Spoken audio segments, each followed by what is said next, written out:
મિત્રો, લોહાણા પરિવાર સાથે ગુજરાતમાં બનેલી આ એક સત્ય ઘટના છે.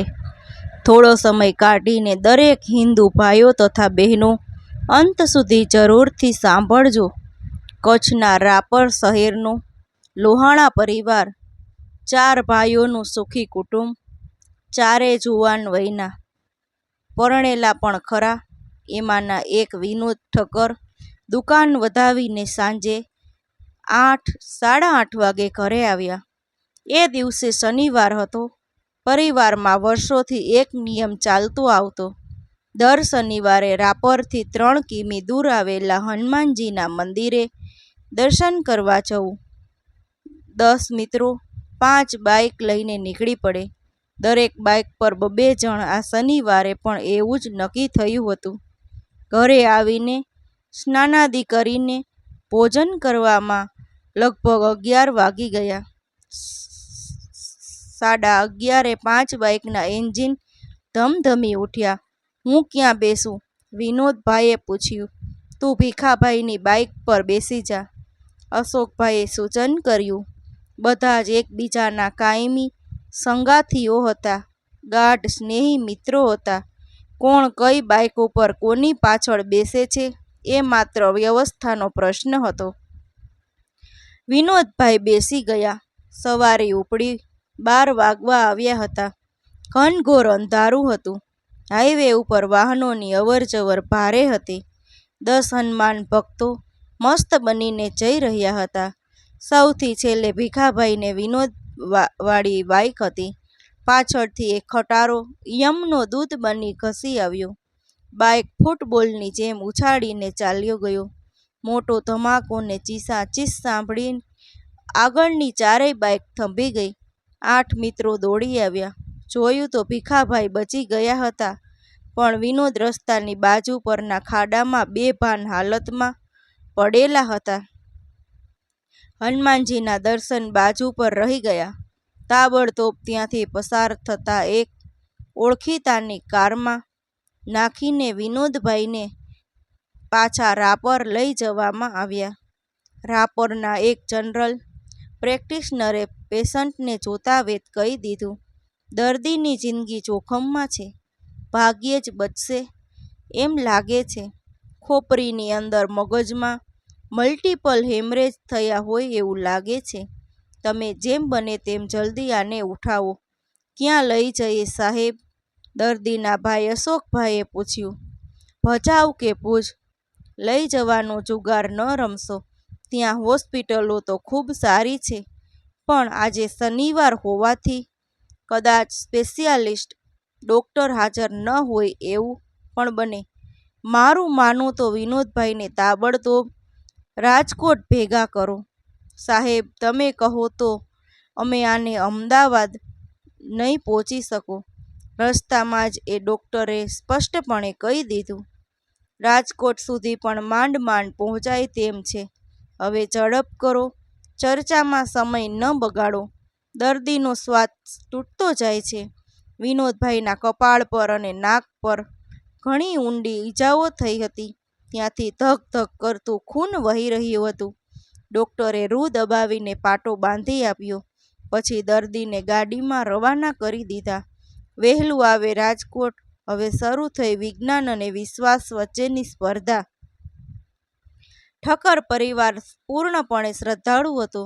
વીરપુરના જલારામ બાપા અતૂટ વિશ્વાસ. મરણોનું મુખ. વિનોદની બાજુમાં બેઠેલા ભાઈઓએ સંકલ્પ કરવાનું શરૂ કર્યું.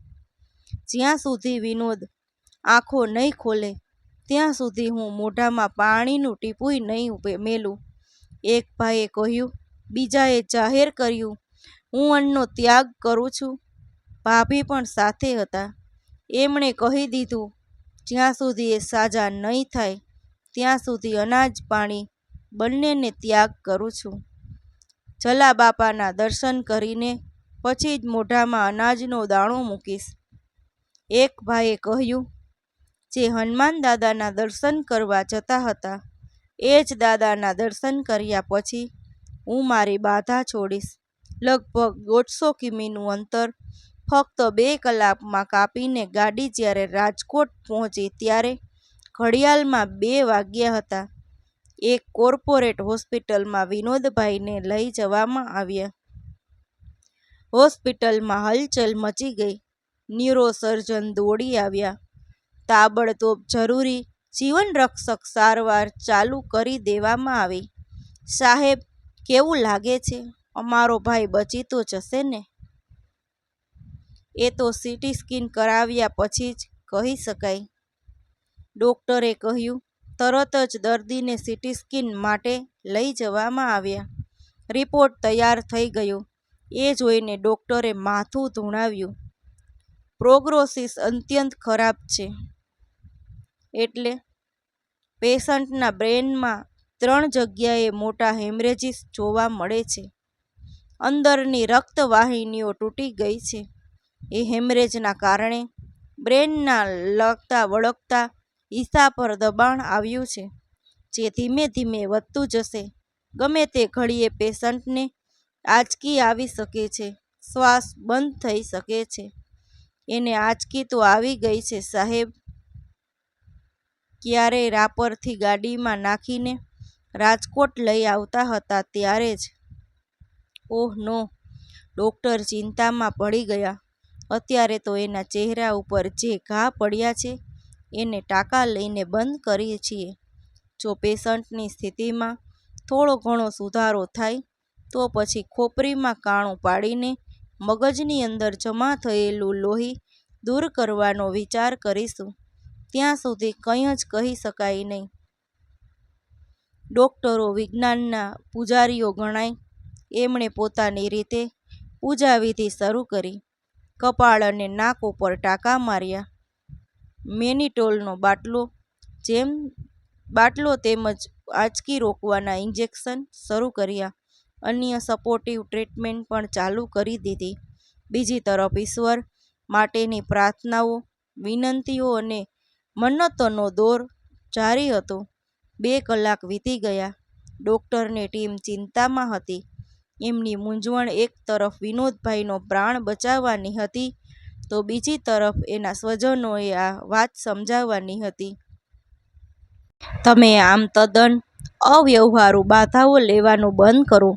તમારો ભાઈ જો બચવાનો હશે તો પણ એ કંઈ 1-2 દિવસમાં આંખો નહીં ઉઘાડે. એ મૃત્યુના મુખમાંથી સલામતીથી સરહદમાં પાછો ફરે ત્યાં સુધીમાં 10-12 દિવસ જેટલો સમય લાગી જશે. ત્યાં સુધી અન્ન કે પાણી લીધા વગર તમે કેવી રીતે ટકી શકશો? પણ શ્રદ્ધાનો વિષય ત્યાં પુરવારની શી જરૂર? 2 કલાક પછી ડોક્ટરે જોયું કે દર્દી તો હજુ જીવે છે. એમણે નક્કી કર્યું, હવે એની ખોપરીનું ઓપરેશન કરવાનું જોખમ લઈ શકાય તેવું લાગે છે. પણ તે પહેલાં ફરી એકવાર મગજનો સીટી સ્કેન કઢાવી લઈએ. જોઈએ તો ખરા કે અંદર જામેલા લોહીમાં વધારો થઈ રહ્યો છે કે નહીં. ફરીથી સીટી સ્કેન કરવામાં આવ્યું. રિપોર્ટ જોઈને ન્યુરોસર્જન બોલી ઉઠ્યા, અરે હોય નહીં. 3 હેમરેજીસ હતા એ ક્યાં ચાલ્યા ગયા? મગજની અંદર જમા થયેલું ખૂન ગાયબ હતું. ડોક્ટરો પાસે આ માટેનું વૈજ્ઞાનિક કારણ હાજર હતું.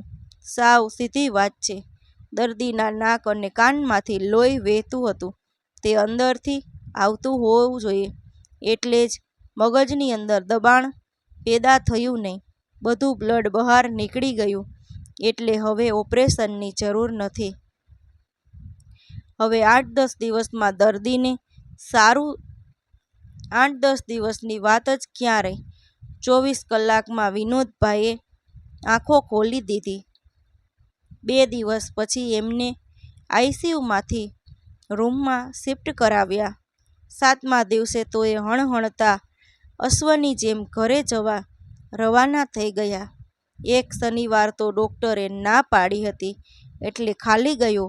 બીજા શનિવારે ફરી પાછા 5 બાઇક ધણધણી ઉઠી. આ વખતે એક બાઇકનું સુકાન સ્વયં વિનોદ ઠક્કરે સંભાળ્યું હતું. પવન વેગે બાઇક ભાગતી હતી. પાછળ એક મિત્ર બેઠો હતો. ત્યાં વિનોદભાઈનો મોબાઈલ ફોન વાગ્યો. ચાલુ બાઇકે જ એમણે કોલ રિસીવ કર્યો. રાજકોટના ન્યુરોસર્જન પૂછતા હતા, હવે કેવું છે તમને? ખૂબ સારું છે સાહેબ, તમારી સારવારથી સારું છે અને જલાબાપાની કૃપાથી સાજો છું. અત્યારે હનુમાનજીના દર્શને જઈ રહ્યો છું. એક હાથે સ્ટીયરિંગ પકડ્યું છે, બીજા હાથમાં ફોન છે. ડૉક્ટરે ગભરાઈને ફોન કાપી નાખ્યો. ડૉક્ટર માનતા હતા કે આ એક સ્પેશિયલ કેસ ગણાય, જેમાં તબીબી વિજ્ઞાનનું ઝડપી અને આશ્ચર્યજનક પરિણામ મેળવી શકાયું. દર્દીના સ્વજનો માને આ બધો ઈશ્વરનો ચમત્કાર, બાકી ખાટલા પરથી જમીન પર પડી ગયેલા માણસોએ મરી જતા જોયા છે.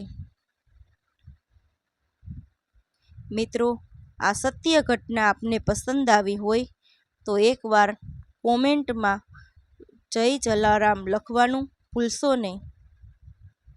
સાથે જ વિડીયોને લાઈક તેમજ આપેલું લાલ કલરનું બટન દબાવીને આપણી ચેનલને સબસ્ક્રાઈબ કરવાનું પણ ભૂલશો નહીં.